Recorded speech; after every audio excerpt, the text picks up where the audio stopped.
OBC की जातनिहाय जनगणना झालीच पाहिजे। जो ओबीसी की बात करेगा वही देश में राज करेगा। जो ओबीसी के हक की बात करेगा वही देश में राज करेगा। जो ओबीसी के हक की बात करेगा वही देश में राज करेगा। जय ओबीसी जय ओबीसी। मध्ये 12 नंबरच्या कॉलम मध्ये ओबीसीचा समावेश झालाच पाहिजे। एससी एसटी सोबत 12 नंबर कॉलम मध्ये ओबीसीचा समावेश झालाच पाहिजे। ओबीसी की जनगणना करो वरना खुर्ची खाली करो। ओबीसी की जनगणना करो वरना खुर्ची खाली करो। ओबीसी की जनगणना करो वरना खुर्ची खाली करो। जय ओबीसी जय ओबीसी। जय भारत जय भारत। जय संविधान। जय संविधान। मित्रांनो, आपण नागपूरच्या या कलेक्टर ऑफिसमध्ये पोहोचलो आणि इथे ओबीसी संघाच्या गटांनी आज इथे कलेक्टर यांना निवेदन देण्यात आलं आहे कलेक्टर ऑफिसला। आपल्याकडे माननीय रमेश चिंचा दिलेले आहे। काय सांगा सर, आपल्या बजेट काय सांगणार, आज काय विषयावर निवेदन देण्यात आलं आहे? मी प्राध्यापक ॲडव्होकेट डॉक्टर रमेश पिसे, ओबीसी क्रांती दलाचा समन्वयक आहेत, ओबीसी जनमोर्चाचा राष्ट्रीय उपाध्यक्ष आहेत, अखिल तेली समाज महासंघाचा राष्ट्रीय अध्यक्ष आहेत आणि ओबीसी जवाहर विद्यार्थी गृहाचा मी ट्रस्टी आहेत। या चारही संघटनांच्या माध्यमातून आम्ही ओबीसींची जातनिहाय जनगणना ही झाली पाहिजे या विषयावर आम्ही निवेदन द्यायला आलेलो आहे। आत्ताच आम्ही कलेक्टर साहेबांच्या माध्यमातून भारताचे प्राईम मिनिस्टर आदरणीय नरेंद्र मोदी साहेब, त्यानंतर गृहमंत्री आदरणीय अमित शहाजी सोबतच जनगणना आयुक्त मृत्युंजय कुमारजी यांना निवेदन आम्ही दिलेलं आहे।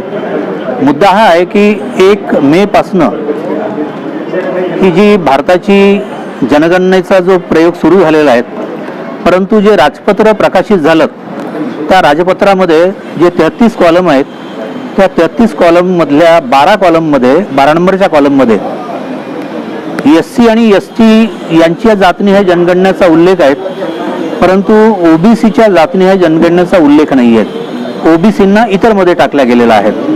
आमचं म्हणणं आहे की जर तुम्ही त्यांच्या घरी जाता, त्यांना विचारता की तुमचं नाव काय, तुमची जात काय, पण तुम्ही त्यांची कॅटेगरी विचारून नाही राहिलेत, मग तुम्ही ओबीसींना जर त्यांची कॅटेगरी विचारत नाही, त्यांची जात विचारत नाही, तर तुम्ही मग ओबीसीचं बजेट कसं तयार कराल?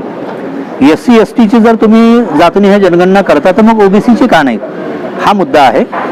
आजच्या घटकेला जर आपण एक महाराष्ट्राचा जर विचार केला तर महाराष्ट्राच्या बजेटमध्ये शेड्यूल कास्ट समुदायाला जवळपास 22,500 करोड रुपये वार्षिक बजेट मिळतं। शेड्यूल ट्राईबला जवळपास 18,000 करोड मिळतं, पण ओबीसीच्या वाट्याला केवळ 4,800 करोड मिळतं, जेव्हा की आमच्या वाट्याला कमीत कमी 100 करोड मिळायला पाहिजेत, 1,000 करोड मिळायला पाहिजेत आणि मिळतं आम्हाला फक्त 4,800 करोड। म्हणजे आमचे 95,000 करोड रुपये जे आहेत हे आपण दुसऱ्या कुठल्या तरी पॉप्युलॅरिटीच्या नावाखाली तुम्ही वापरता आणि त्याचा तुम्ही दुरुपयोग करतात। आणि केवळ ओबीसीची जातनिहाय जनगणनेचा संबंध हा नोकऱ्यांशी किंवा रोजगाराशी नाही आहे, तर त्याचा संबंध आर्थिक नियोजनाशी आहेत, सामाजिक नियोजनाशी आहेत, शैक्षणिक नियोजनाशी आहेत। आणि म्हणून आमची मागणी आहे की आपण या पहिल्या चरणमध्येच जो काही तुमचं राजपत्र आहे आणि त्याच्यामध्ये एससी एसटी आणि इतर म्हटलेलं आहे, तर त्या इतरच्या जागेवर आपण ओबीसी आणि इतर असं करावं, त्यानंतरच ती जातनिहाय जनगणना करावीत। अन्यथा जे काही आपले BLO किंवा जी काही मंडळी आमच्याकडे येतील तर त्यांना आम्ही कोऑपरेट करणार नाही।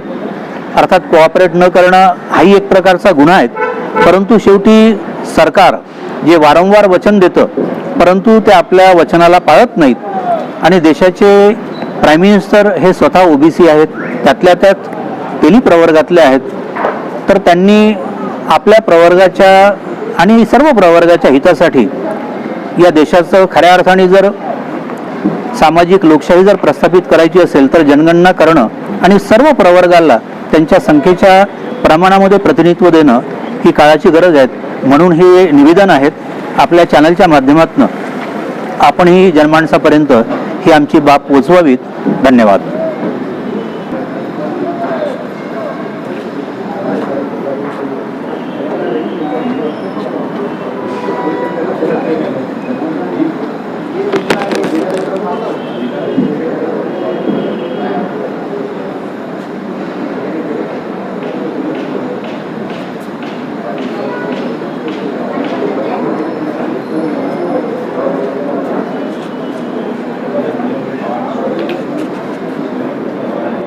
ओबीसी का नाम असलाच पाहिजे ओबीसीची जातनिहाय जनगणना झालीच पाहिजे जो ओबीसी की बात करेगा वही देश में राज करेगा जो ओबीसी के हक की बात करेगा वही देश में राज करेगा जो ओबीसी के हक की बात करेगा वही देश में राज करेगा जय ओबीसी जय ओबीसी मध्ये 12 नंबरच्या कॉलम मध्ये ओबीसीचा समावेश झालाच पाहिजे एससी एसटी सोबत 12 नंबर कॉलम मध्ये ओबीसीचा समावेश झालाच पाहिजे ओबीसीची जनगणना करो वरना खुर्ची खाली करो ओबीसी की जनगणना करो वरना कुर्सी खाली करो ओबीसी की जनगणना करो वरना कुर्सी खाली करो जय ओबीसी जय ओबीसी जय भारत जय भारत जय संविधान